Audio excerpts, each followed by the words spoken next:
been doing last night. I did indeed, yeah. It's So, very good it was too. in historical terms, how new is this? I mean, it seems to me there's a link between aliens, but also the kind of millennial, we're all going to die. In the past it was in a thermonuclear fireball, now it's with rising oceans. We're always worried about something.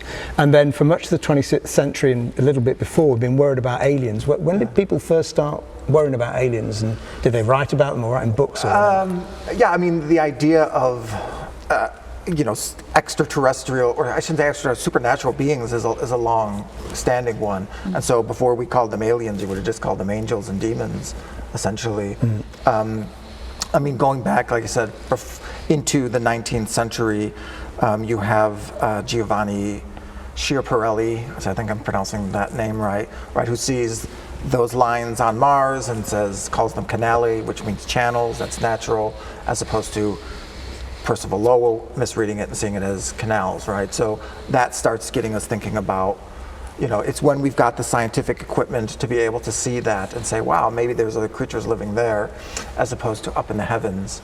And I think that's where you get that. Was there, I'm never quite sure of this, at the time when Lowell was sort of wrongly promulgating this idea of the canals on Mars, was public opinion generally of the view that there were Martians at that point? Yeah, and you could find some great newspaper coverage of this time, first Martians and pictures. So we've kind of already been, as a civilization, we've kind of already rehearsed living under the assumption of extraterrestrial life, haven't we? Yeah. Because we did it in around 1900. Yeah. But then our worries was Wells, and it's all going to end horribly. Yeah. And he was right. I mean, because there was obviously thinking about the World War and all that was to come and all the rest of it. So when was Wells the first person to actually think this could be horrible? Or up until that had all been benign aliens.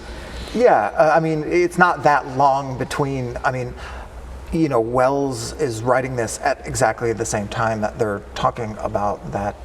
Schiaparelli and Lowell. So it's not necessarily that it took a while and then we got this story. It's like it happened right there, essentially. And in terms of, I mean, there are a couple movies coming out currently. The Fifth Wave, the YA one, and the next Independence Day Resurrection, about aliens coming and destroying the Earth. I mean, from a story perspective, that's far more dramatic than your basic E.T. who's here to help us and talk to us, because the drama in E.T. is, are they going to discover him? Okay, that's conservative for one movie, but are they going to kill us can serve you for dozens of movies. So that's why that story just keeps getting told and told and told. I quite like the fact that actually it was our germs that killed them. Yeah. So maybe they have come and they got cold and that was it. So one sneeze gone. From that we can conclude that they're really thick, aren't they? Or have not evolved immune systems. Take their zinc before they get here. So have there been many confident views about the aliens being benevolent super beings, or cultural tropes in books or whatever? Obviously in 2001 they were kind of well-meaning, although they're very weird and had very strange taste in hotels, where he ends up at the end in that very weird place. I mean, I'm not an expert on this, but I've looked into a little bit about UFO cults and the ways in which people think about it, and you can go and talk to them, and they've got different gradations. So tall, thin grays are our friends, but they're constantly fighting with the short, and they've got a whole, taxonomy of who these aliens are, and some are benevolent and some are intent upon our destruction. And so you can find, like the Raelians, for example, in terms of the ways in which they thought about it, was different from some of these other ones. It's a wide swath of beliefs on whether they're here for. But these are all these aren't mainstream. I mean, it's more about how what it is about why. I mean, you think you don't want to be alone. Yeah, you're frightened. You're frightened of the big infinite gulf. It doesn't worry me.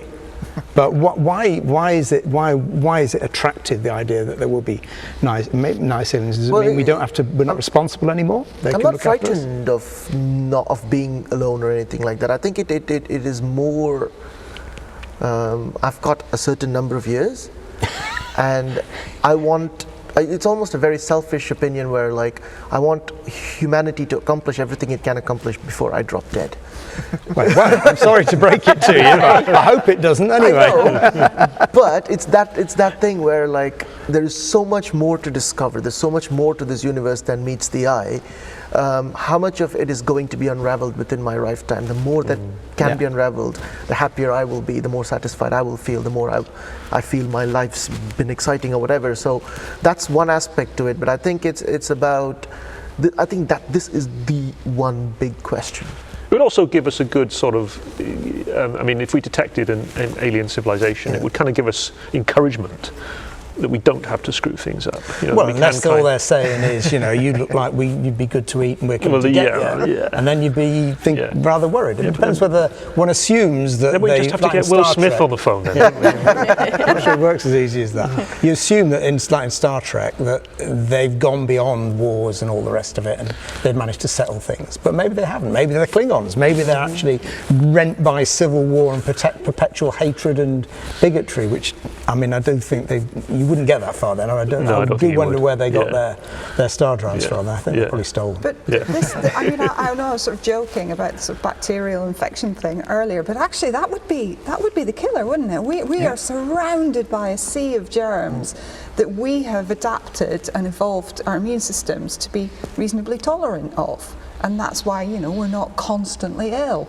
They're going to enter that for the first time. And akin to, you know, you go to a new environment and you get ill. So, you know, you start school, you start university, you get ill, or your kids start school and they bring it home with them. So they're coming here and God knows what they're going to die of, and they will never have met a cold. They will never have met norovirus. Well, if they're not based on DNA, the virus wouldn't be able to do anything anyway. But a bacterial infection or a parasitic infection, or a parasite will suffer, admittedly, but you know, they might have a go. It's a bit of a leap, but I suppose we should also consider the fact that they may have, you know, they may be a machine intelligence. I mean, you know, a biological species may sort of supplant themselves with a sort of robotic bodies. Well, can't we then ask them to calculate pi to an infinite Well, we number could. of bases and they fall over or something? Well, let me propose this. What's 42 the answer to? Well, the alien contact scenario, we're all talking about one contact scenario where alien life visits us in person, and we're talking about germs and yada, yada, yada. If you, again, go back to faster than light travel and things like that, we know that there are lots of limitations on physical faster than light travel. But the question of whether information can travel faster than light is a completely different question. If we discover, let's say, wormholes or something like that, through which you can't send people or objects, but you can send information, then why can't we have alien contact purely on an information basis? They can beam tele, and we can watch what's going on there. We're making great leaps and bounds in virtual reality. We might be able to travel to another planet purely in a virtual sense, where we interface our senses with a virtual environment and we feel like we're there. This whole sort of, it's sort of the avatar concept in the sense that we might be able to plug into a virtual world where we can experience what's going on in another planet.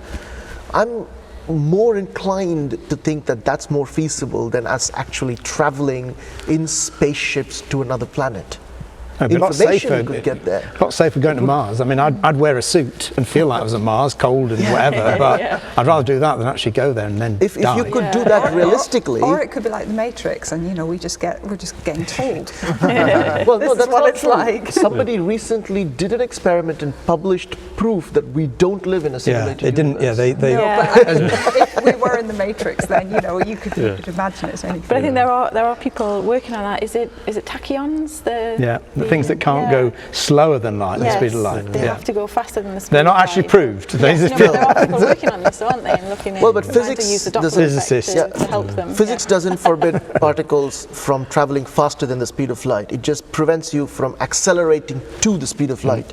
So if something's already traveling faster than the speed of light, it can stay traveling faster than the speed of light. Yeah, they can't slow down. That's what they're saying for tachyons. Yeah. So that might be the way we make alien contact. What amused me was a few years ago when you had that that result from the experiment where they were sending neutrinos between CERN and Italy, wasn't it? And they were arriving a bit earlier than and it was, oh, actually they're faster than light. And within about 3 days, there were physicists saying, oh yeah, we can cope with that. We can cope with superluminal information transfer. That's okay. It was always sort of implicit in the theories. Then they found it was like wiring. Yeah, It was such a tiny little pathetic amount. You know, it wasn't going to help you get to the nearest star. Anyway. Yeah. But I think they would rapidly, the theories would be taken down and rebuilt to incorporate superluminal signaling very straightforwardly. Physicists would be very happy with They would be thrilled with it. Yeah. I was really gutted about that. Okay, so there are aliens of whatever size, dimensionality, or whatever. Choose one, and what did it look like? Choose one. Come up with one. Come up with an alien that your favourite alien. My favourite alien. I don't know, Alf. I mean, I would. If there are intelligent aliens on other planets, I don't think they would look like us, but I think they would correspond to the same laws of natural selection as us. So there would be some convergent evolution, and that they would have the same sorts of forms that we would find most optimized here on Earth. Well, apart from slime, which is boring, if we have any sort of hint of intelligent life, I think it'll most likely be some sort of machine-based consciousness, some sort of an asteroid-sized spacecraft that's just been cruising around the galaxy for millions of years and may at some point have derived from some sort of biological precursor. But I think machine-based life is. Well, I'm going to go with slime because I think it's the most likely. So just some single-cell biofilm smooching over the surface of some deep ocean, and that's it. I'm going to go more alien that has things that are closer to us. If they've got sort of intelligence, they've probably got some sort of brain, and then they'll need some sort of casing for that, and they'll probably need reproductive organs and sensors and things like that. But I think what's really interesting is at least I always think that an alien would be symmetrical because we are. And you sort of think, actually, why would they be symmetrical? Because even Daleks have got a sucker on one side and a laser on the other. Even they've worked that out in Doctor Who. So I guess they probably wouldn't be symmetrical. So a giant sponge, a walking sponge. Well, I would actually tend to disagree with you. It's a good point you brought up. I think, for example, that aliens living on an Earth-like planet would have 2 eyes, binocular vision. 1 is too little, 3 is too many. And they would be located symmetrically because that's the best way to see. They would have 2 ears. Plenty of organisms have got more than 2 eyes. Yeah. Spiders, you think of Opobinia, which is one of these things that lived in... It's not the most efficient form of vision. If it you is want for very spiders. good vision. For them it is. But you want to catch something, it's very good. I think, if you're looking at binocular vision, 2 years, because you can get that kind of hearing, you have like the earlobes which serve a function. So I think that Earth-like conditions would breed an Earth-like intelligent life with certain similarities. Symmetric, 2 eyes, 2 nostrils, 2 ears, 1 mouth. 1 mouth is all you need. So I think, they may not look like us, but they would share some of these basic characteristics. Biologist, I think it's Simon Conway Morris, thinks that if we ever did meet aliens, which he says we won't ever do, but if we did, he thinks they would look broadly humanoid. He's got ulterior religious motives because he thinks that... Who of us don't? Not religious motives, so that's part of his idea about what's going on there. Yeah. Name your life form. Well, I do think slime's the most likely, but I'll have a go. And I think like Danielle said, I think that you would assume that they would have a brain if they're going to be communicating. So again, casing. I don't think they need eyes necessarily. It depends if there's sort of the levels of light or the types of light, but they will have some kind of sensory organ, but it might not look like we expect it to look like. I reckon they'll have some kind of motion way, so legs or something like legs, something like hands so they can do tools, because if they're going to be communicating with us, they need tool building. So they need something like hands, something like arms. So I will go for that. An octopus? Could be an octopus. Could be an octopus. It doesn't have to walk on 2 legs as long as it can do tools. So their feet could work in that way. Okay. Who knows what lurks in the depths of the ocean? Perhaps they are building the tools now.